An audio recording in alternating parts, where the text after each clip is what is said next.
औरतें मस्तूरात इत्काफ बैठे और मस्जिद में बैठे, घर में इत्काफ नहीं है। मर्द हो या औरत, इत्काफ मस्जिद में, तवाफ बैतुल्लाह का, घर का नहीं हो सकता, तवाफ बैतुल्लाह का, इत्काफ मस्जिद का हक।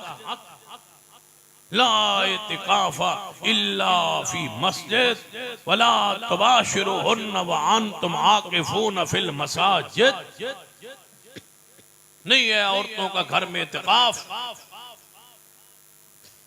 जाइए उन उलमा से पूछिए जेड़े आंदन घर बवो ते मसीत नहीं औरत का इत्काफ हो सकता, वो आंदन बा मसीत फितने का खतरा, औरत मस्जिद में नहीं जा सकती। मैं क्या मस्जिद नहीं आ सकती या नहीं मस्जिद नहीं आ सकती। मैं क्या असम्बली जाने उधर जा सकती, असम्बली ते जा सकती ना, उते फितने का खतरा ते कोई नहीं ना, उते सारे शरीफ बैठे नहीं ते सारे बदमाश बैठे। बाजार में भी तुम्हारी औरतें मौजूद है, मेहंदी के प्रोग्राम भी मौजूद है, शादी भी मौजूद है, वलीमे में मौजूद है, बाहर शॉपिंग में भी मौजूद है।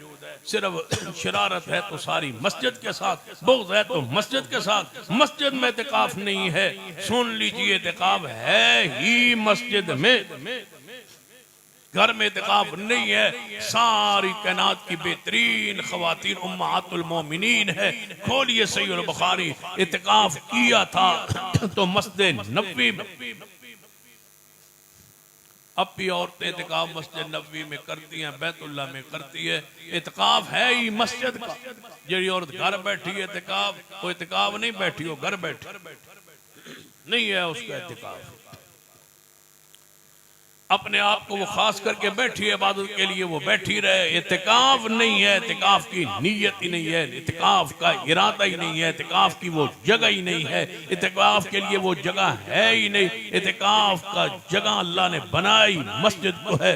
अगर अमन है, सुकून है और पर्दा है, हिजाब है, हया, गैरत, इज्जत महफूज है तो मस्जिद में बैठे। नहीं महफूज समझते तो ना बैठे, लेकिन घर में इत्काफ नहीं है।